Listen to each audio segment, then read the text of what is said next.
Bonjour mes chers abonnés. Comme vous me demandez de répéter les éléments de grammaire et comme quelqu'un m'a demandé de répéter le présent continu en néerlandais, j'ai décidé de reposter les anciennes vidéos. Ce n'est pas moi qui ai eu l'idée, ce sont deux abonnés qui m'aident énormément. Et donc je vais reposter la vidéo que j'ai faite il y a je ne sais pas combien d'années. Et j'ai l'impression, mais je dis bien l'impression que je sois devenue un peu plus gentille parce que dans la vidéo, je suis un peu sèche, mais bonne chance et n'hésitez pas à poser des questions sur le présent continu ou d'autres sujets et vous pouvez toujours le faire en dessous dans la section commentaires, comme ça je réponds au plus vite. Bonne chance! Bonjour, aujourd'hui je vais vous parler du présent en néerlandais. En néerlandais, on a deux présents. On a le présent continu et on a l'indicatif présent. Je vais simplement expliquer ce que c'est plus ou moins, mais je vais faire une autre petite vidéo pour vous expliquer en détail l'indicatif présent. Donc, c'est quoi la différence? Le présent continu, c'est quelque chose qui est en train de se passer maintenant. En français, on a cette construction en train de. Je suis en train de faire quelque chose. Je suis en train de manger, je suis en train de parler, je suis en train de faire une vidéo. Ok. Alors, l'indicatif présent, c'est quelque chose qu'on fait souvent en général. Normalement, je mange à 8 heures du matin. Normalement, je prends mon vélo pour aller à l'école. Donc, ce présent-là, on l'utilise pour quelque chose qui est plus général. Je le laisse de côté pour l'instant. Donc, pour l'instant, je vous explique le présent continu, comment on le forme, comment ça fonctionne. Alors, cette petite construction en train de, on va la traduire en néerlandais avec aan het. Bon, qu'est-ce qui est si facile avec ce présent continu? C'est qu'en fait, si on connaît très bien le verbe être en néerlandais, le verbe être en néerlandais c'est zijn, on le retrouve ici. Si on connaît très bien le verbe être en néerlandais, on connaît déjà tout. C'est-à-dire, je conjugue le verbe être. Ik ben, je bent, hij is, we zijn, jullie zijn, ze zijn. Puis je mets aan het. Et puis je mets le verbe complet. Je ne dois pas conjuguer ce verbe. Je le mets comme ça à l'infinitif. Il reste comme ça. Donc, je suis en train de dormir. Ik ben aan het slapen. Je suis en train de travailler. Tu es en train de travailler. Je bent aan het werken. Il est en train d'étudier. Hij is aan het studeren. Nous sommes en train d'essayer. We zijn aan het proberen. Vous êtes en train de téléphoner. Jullie zijn aan het telefoneren. Ils sont en train de manger. Ze zijn aan het eten. Donc vous voyez, ce n'est pas très compliqué. Cette construction en train de devient aan het en néerlandais. Et on a besoin du verbe être. En néerlandais, le verbe être, c'est zijn. Évidemment, très bien étudier le verbe zijn. Bon, maintenant, il y a quand même certaines choses qui se compliquent. Par exemple, qu'est-ce qu'on va faire quand on a un objet, un COD, un objet? Par exemple, ils sont en train de manger une pomme. Où est-ce que je vais mettre cette pomme? Pomme, en néerlandais, c'est apple. Alors, où est-ce que je vais mettre ça dans la phrase? En général, les objets, on les met juste avant aan het. Voilà, je mets une petite boule. Voilà, aan het. Voilà, le COD ou l'objet, je mets là. Donc, par exemple, ils sont en train de manger une pomme. Ze zijn een appel aan het eten.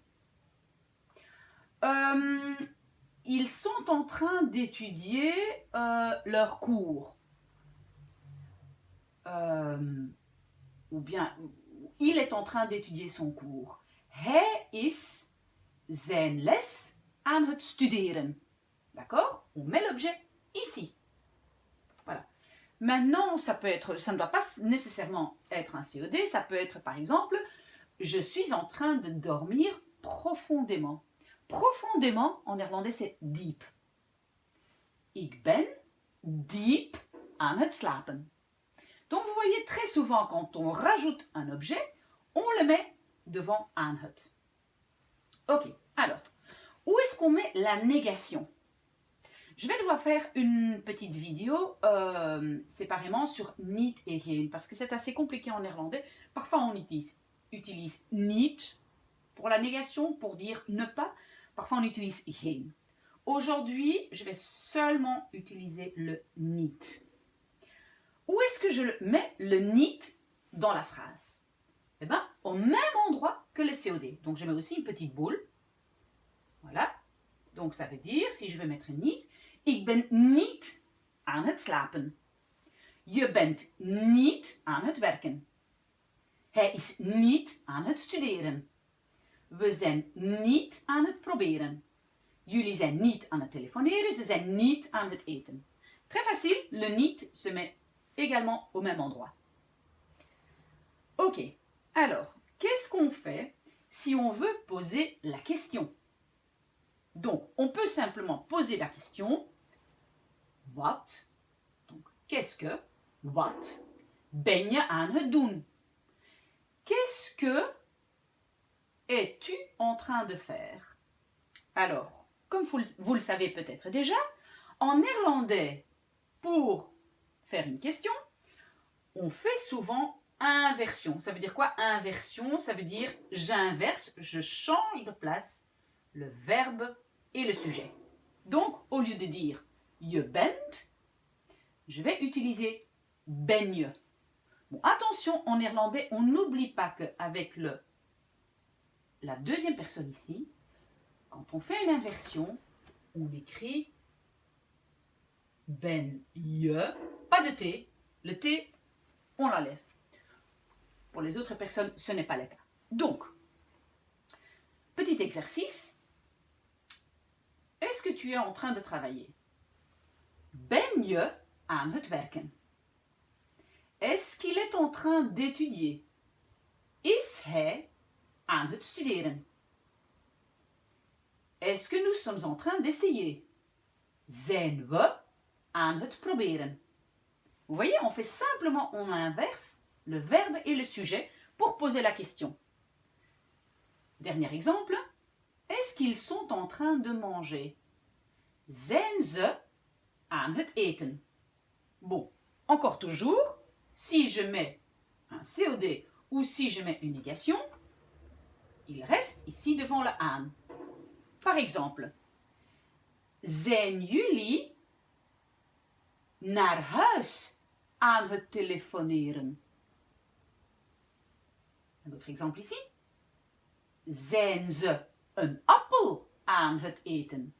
Vous voyez, vous rajoutez quelque chose, vous le mettez toujours devant la aan. Ok. Dernière difficulté. Qu'est-ce qu'on fait maintenant quand on a ce qu'on appelle en français les verbes pronominaux? Donc ce sont ces verbes avec zich. En français, zich c'est se. Par exemple, se laver, se lever, se raser, s'habiller. Le petit mot se, en néerlandais zich, évidemment, ça je dois rajouter, le zich évidemment change avec la personne. En français, je ne dis pas je se lave, non, je me lave. Donc on doit bien adapter ce petit zich à la personne. Où est-ce qu'il se place, ce petit zich que j'ai adapté? De nouveau au même endroit. Donc, si je veux dire je suis en train de me laver, ik ben me aan het wassen.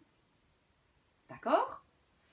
Maintenant, si je prends la deuxième personne, tu es en train de te laver, je bent je aan het wassen. D'accord? Donc, ce petit mot, il vient ici devant. Je ferai une petite vidéo séparée pour expliquer un peu mieux ce zich qui change de personne. Pour l'instant, ce n'est pas la question. Alors, qu'est-ce qu'on fait avec ces fameux verbes qu'on appelle en français les verbes à particules séparables? On a des verbes où il y a un petit mot ici devant. qui se séparent parfois. Parfois ce hop, il se met derrière, parfois il se met devant. Pour l'instant, avec notre construction ici, rien du tout, on peut le mettre tel quel, ici derrière. Donc, ik ben aan het opbellen. Je bent aan het opbellen. On laisse le verbe tel quel. On a aussi d'autres verbes qui ont des particules ici, des préfixes comme on dit, mais qu'on ne sépare jamais du verbe. Donc, jamais le her, on le met devant ou derrière. Et bien, en français, évidemment, on le laisse tel quel ici derrière. Ik ben aan het herhalen. Herhalen, c'est répéter. Donc, je suis en train de répéter. Ik ben aan het herhalen. D'accord? Dernier cas, on a certains verbes en néerlandais qui prennent une préposition fixe. Donc, ces verbes-là ont quasiment toujours la même préposition. Par exemple, écouter en néerlandais, c'est luisteren naar. Luisteren naar. On ne dit pas écouter, on dit en néerlandais écouter à la musique. On a comme une sorte de préposition qu'on apprend en français. Luisteren naar. Qu'est-ce qui se passe? Le verbe luisteren, ben, on le met ici, comme les autres verbes, mais le naar, parce que par exemple, j'écoute la musique, luisteren naar muziek, le naar muziek se met de nouveau ici. Voilà. Donc, je fais toute la liste pour vous montrer. Ik ben naar muziek aan het luisteren. Je bent naar muziek aan het luisteren. Hij is naar muziek aan het luisteren. We zijn naar muziek aan het luisteren. Jullie zijn naar muziek aan het luisteren. Ze zijn naar muziek aan het luisteren.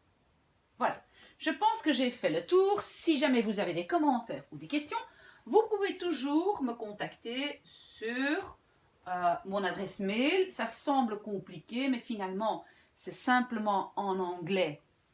Maybe Miss A can help you @gmail.com. Donc voilà, ça c'est mon adresse mail si vous avez des commentaires ou des questions. À bientôt!